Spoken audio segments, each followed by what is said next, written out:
The premise of the movie is set in the year 2077.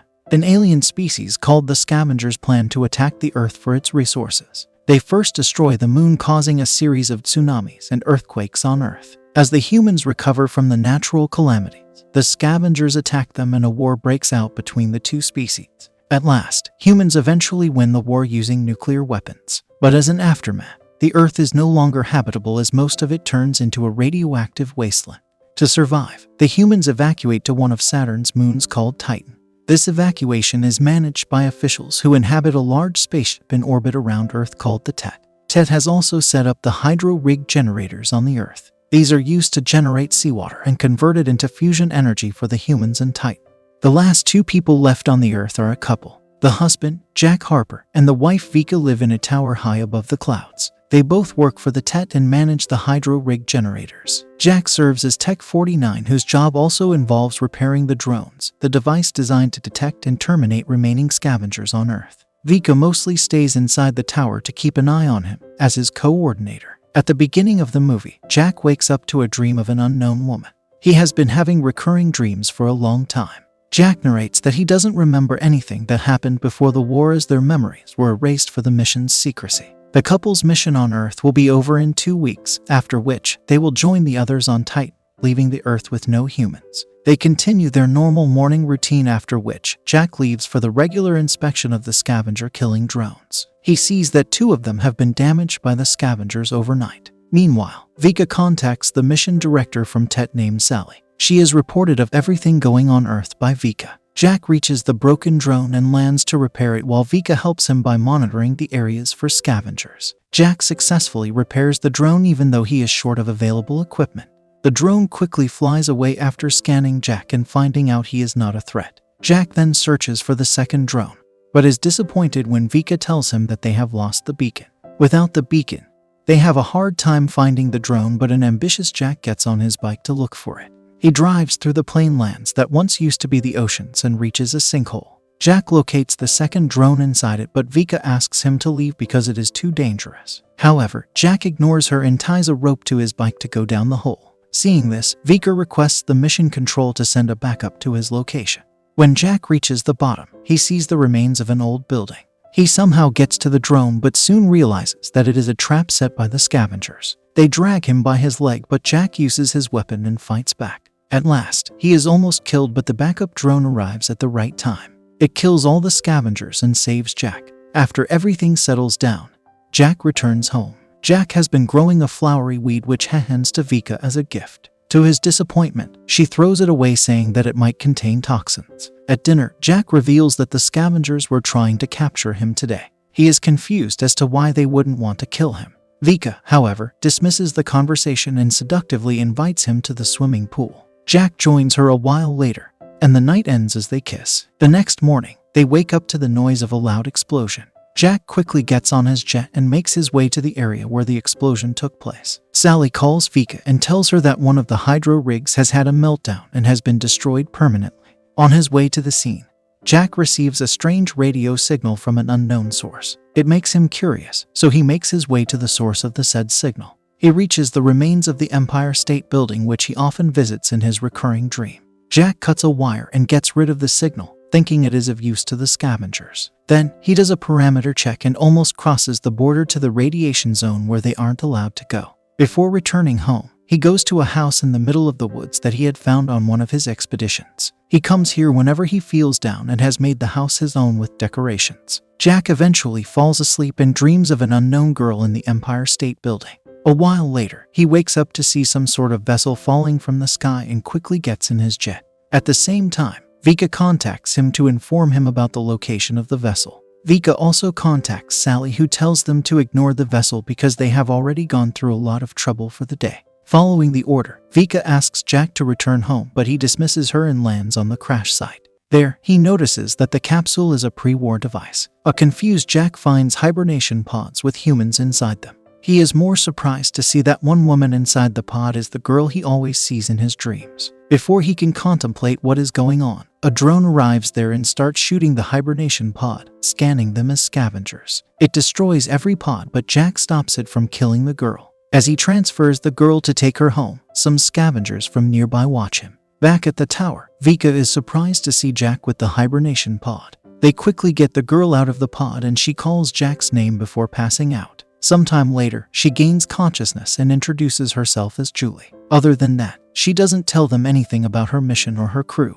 While the three eat, Jack tells Julie about the war that caused the humans to evacuate the Earth. He says that Julie must have been in that pod for over 60 years, but the girl just laughs at the thought. Later at night, Vika tells Jack that she wants Julie gone. She wants to report her existence to the Mission Control and make them take her to Titan as well. However, Jack retaliates saying that the drones sent by Mission Control tried to kill her, so asking them for help would be foolish. As they talk, a scavenger from below the tower keeps an eye on them. Then, we see Julie looking at the horizon through a window. She asks Jack to take her to her ship to retrieve the flight recorder. She feels like she is in a dream and has to know what happened to her crew before the crash. Jack hesitates, declaring that the scavengers are on a run at night, but Julie insists. At last, they fly to the site of the crash again. A distressed Vika waits for them at home, unsettled by her husband getting close to another woman. The other two reach the site and get the recorder, but before they can return, they are attacked and knocked out by the scavengers. Vika sees this from the cameras and freaks out. The following morning, she gets a call from Sally, who asks her for reports. Vika doesn't tell her about Julie and makes up an excuse for Jack being absent.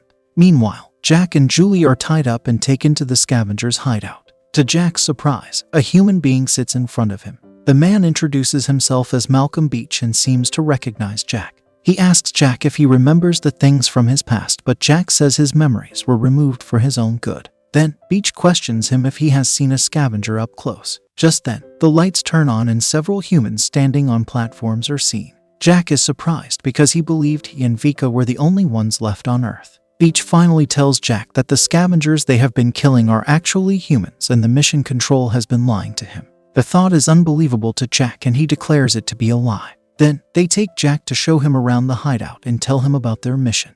They want to destroy the Tet, which is sucking out the Earth's resources. For this purpose, they have brought down Julia's ship Odyssey earlier. The ship had explosives that had the power to blow up the Tet. Now, they have the explosives and they have a drone to plant the explosive, but the only one who can program the drone is Jack. Hence, they need his help. Jack, however, retaliates saying that the Tet has human beings up there who he cannot kill. An enraged sergeant threatens to kill Julia if Jack doesn't oblige. Right then, a drone arrives at the entrance of the hideout and scans it for scavengers. Beach takes Jack out of the second entrance and asks him to go to the radiation zone to find the answers. Jack and Vika have always been told to stay out of the radiation zone, so he doesn't know what is on the other side. At last, Beach lets Jack and Julia go and they fly to the Empire State Building. There, Jack tells her about his dreams, and to his surprise, Julia reveals she is his wife. Before everything went down, they were sent on a mission on a research flight to Titan.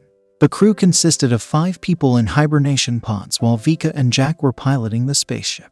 But before they reached Titan, they discovered an alien object in space. That alien object was Tet. Julia has no memory of what happened after, but Jack begins to remember the time he and Julia were in love. They get closer to kiss but are interrupted by Jack's jet, which has come to pick them up. Vika sees the two getting close through the cameras and is heartbroken. When Jack and Julia return to the tower, Vika doesn't let them in. She reports the Mission Control about Julia and tells them Jack is unfit for service. To their surprise, the Mission Control assigns a drone to kill both of them because they are of no use anymore. The drone kills Vika, but Jack is saved at the last minute. He and Julia run away from the tower only to be followed by the drones. They get into an intense battle in the sky and their jet crash lands on the radiation zone. Jack composes himself and sees a jet flying overhead. To his utter surprise, another Jack comes out of the jet. Both of them are completely in shock to see each other. The only difference between the two is that Jack's code number is Tech 49 and the doppelganger's is Tech 52. They get into a fight and 49 quickly overpowers 52, but Julia is shot in the process. Jack thinks of ways to save her and gets on Tech 52 Seconds jet. He then flies to Tech 52 Seconds tower and meets his wife Vika. He acquires a healing device from the tower and comes back to Julia to save her. Jack cannot comprehend that behind the radiation zone is his doppelganger living the same life as him. He and Julia then drive to the lake house that Jack always visits. The following day, they return to the scavengers' hideout and meet Beach again. Beach finally reveals that Tet is actually an intelligent alien device that goes around the galaxy to steal resources from planets. It had its eyes on the Earth for a long time. The ship that Julia and Jack were in was attacked by Tet, but Jack managed to detach the capsule with the hibernation pods before he and Vika were captured.